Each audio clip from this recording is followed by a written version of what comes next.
Apriamo l'abituale resoconto delle partite del Pozzo con un evento particolare, cui si riferisce la prima parte delle immagini. Sabato 23 marzo i giovanissimi del Pozzo hanno affrontato una formazione parietà inglese, la selezione di Bath vicino a Bristol, nel sud-est dell'Inghilterra. L'incontro ha visto prevalere largamente gli ospiti che hanno messo in mostra una netta superiorità fisica e tecnica, ma mai come questa volta il risultato non conta. Per i ragazzi di Galantini è stata sicuramente una bella esperienza che ha loro permesso di confrontarsi con un modo diverso di intendere il calcio. Passando agli eventi agonistici, giovedì grande impresa della prima squadra che vincendo in trasferta 2-1 contro l'Asparetto si è assicurata l'accesso alle semifinali di Coppa Veneto. Un risultato storico per il Pozzo, partita largamente dominata dai rossoblù che hanno sbloccato il risultato con un Eurogol in rovesciata di Filippi, per poi mettere al sicuro il risultato con una bella punizione di Paese. Adesso i ragazzi di Ronconi se la vedranno con i vicentini del Marola, con pagine alla portata di rossoblù. Sempre parlando della prima squadra, bella vittoria esterna in campionato a Colognola, contro una diretta concorrente per i play-off. Partita sofferta, contro un ottimo avversario. Con questo risultato la truppa rossoblù consolida il secondo posto in classifica a 4 punti dalla battistrada San Giovanni di Patotto. Continua il buon momento delle compagini allievi.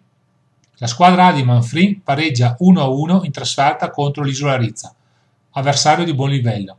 Il lavoro del mister si vede, così come l'impegno dei ragazzi.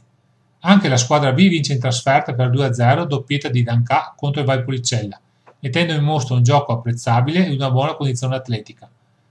Ancora note dolenti dei giovanissimi sconfitti 7-0 al Pasetto dai Crezi Colombo, con gli ospiti in inferiorità numerica per tutto il secondo tempo. Poco gioco, condizione atletica carente, morale sugli tacchi. Non è un bel periodo per i ragazzi di Galantini. Continuano a vincere invece gli esordienti che battono tra le mura amiche il Vigasio, avversario ostico che ha fatto sudare non poco i ragazzi di Succurro. Parsi forse non meno brillanti del solito, ma certamente non meno determinati e grintosi. Da evidenziare la maleducazione degli ospiti che si sono segnalati per episodi di linguaggio non molto edificanti durante e dopo la partita. Tornano alla vittoria i Polcini 2002-2003 di Moneghini che battono il Cadidave in trasferta, sotto il diluvio e con un campo al limite della praticabilità.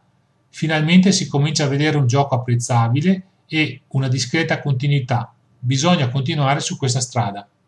Brutta prestazione di Pulcini 2004, sconfitti a Varese dalla Junior Europeanese.